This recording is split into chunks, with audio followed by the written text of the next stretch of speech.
ঈদে ঢাকা থেকে গ্রামে আসার জার্নিটা কেমন ছিল সেটা আজকে আপনাদের সাথে শেয়ার করব। হ্যালো এভরিওয়ান, আসসালামু আলাইকুম। তো এই যে দেখেন, আমি আগে থেকে একটু একটু করে ব্যাগপত্র গুছিয়ে রেখেছিলাম। আর এইদিকে আমি মাহিরের বাবার জন্য 2 দিনের রান্না করে রেখে আসছিলাম, যেহেতু আমি আসার পরেও ও 2 দিন ঢাকাতে ছিল। তো সেই 2 দিনের রান্না করে এসেছিলাম যাতে ওর খেতে কোনো অসুবিধা না হয়। তো এদিকে বিকেল 5টার সময় মাহিরের বাবা আমাদেরকে ঢাকা কল্যাণপুর কাউন্টারে রাখতে এসেছিল।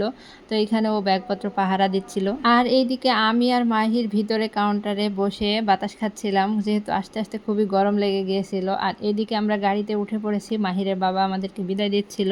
মাহিরকে বলছিল যে বাবা কোনো দুষ্টুমি করবা না, আম্মুর সাথে ভালোভাবে যাও। তো এটাই বলছিল। আর এই যে দেখেন, বাজারে কিন্তু এখনও মানুষজনের উপচে পড়া ভিড়, সবাই মার্কেট করা নিয়ে ব্যস্ত ছিল।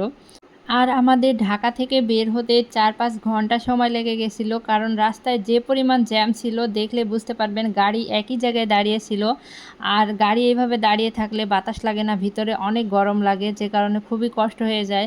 আর ছেলেকে নিয়ে একা একা বাসের সিটে বসে আসা যে কতটা কষ্টকর। মাহিরের বাবা সাথে আসলে তো একটু নিশ্চিন্তায় আসতে পারি, আমিও একটু ঘুমাতে পারি, কিন্তু মাহির যেহেতু ঘুমিয়ে যায় সেহেতু ওকে আমাকে কোলে করে নিয়ে আসতে হয়।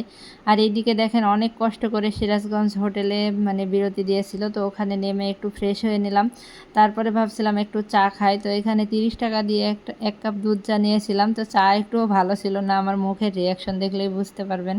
তো দীর্ঘ 6 মাস পরে আমার সেই চিরচেনা গাংনী বাজারে এসে পৌঁছালাম রাত 3টা 50 বাজে। আর 4টা বাজতে বাজতে বাসায় পৌঁছে গিয়েছিলাম, সবার সাথে একসাথে সেহরি করলাম। যেহেতু শরীরটা খুবই খারাপ ছিল জার্নি করে, তাই মাহিরের নানি বাড়ি 2 দিন ছিলাম। 2 দিন থাকার পরে এখন চলে যাচ্ছি মাহিরের দাদি বাড়ি। আর মাহিরের বাবা আজকে আসবে, আমরা সবাই মিলে মাহিরের দাদি বাড়িতে ঈদ করব। তো এই তো ছিল আমার ঢাকা থেকে গ্রামে আসা জার্নি। ভিডিওটা কেমন হয়েছে অবশ্যই কমেন্ট করে জানাবেন। ভালো লাগলে লাইক কমেন্ট শেয়ার করে পাশে থাকবেন। ধন্যবাদ সবাইকে। আসসালামু আলাইকুম।